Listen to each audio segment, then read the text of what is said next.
अब चलते हैं न्यूमेरिकल नंबर 9 की तरफ, जिसमें काइनेटिक एनर्जी रोटेशनल और काइनेटिक एनर्जी ट्रांसलेशन दोनों कंबाइन करेंगे। Show that when a hoop rolls down, जब हूप रोल डाउन करके इंक्लाइन प्लेन से बॉटम की तरफ जाता है, half of kinetic energy is rotational, आधी उसकी काइनेटिक एनर्जी रोटेशनल होती है और आधी उसकी ट्रांसलेशनल होती है।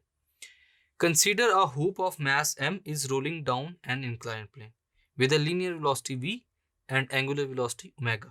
Then according to law of conservation of energy, law of conservation of energy के मुताबिक हमारे पास क्या है students? Loss in potential energy is equal to gain in kinetic energy. इसमें भी हमारे पास रोटेशनल और ट्रांसलेशनल काइनेटिक एनर्जीज इन्वॉल्व होंगी। mgh will be equal to half mv square plus half I omega का square. For hoop, inertia is I is equal to mr square. For hoop, inertia I will be equal to mr square. So putting values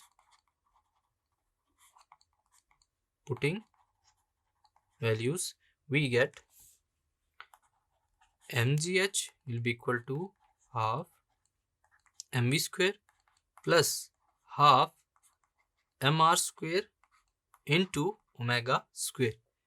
So mgh will be equal to half mv square plus half mr square omega square. As v is equal to r omega, so mgh will be equal to half mv square plus half mv square. In right hand side of above equation, we can see that for rolling hoop, half of its kinetic energy is translational and other is rotational. तो इस equation से हम लोगों को पता चला students कि जो इसकी हाफ है काइनेटिक एनर्जी वो ट्रांसलेशन है और हाफ रोटेशनल। Thank you.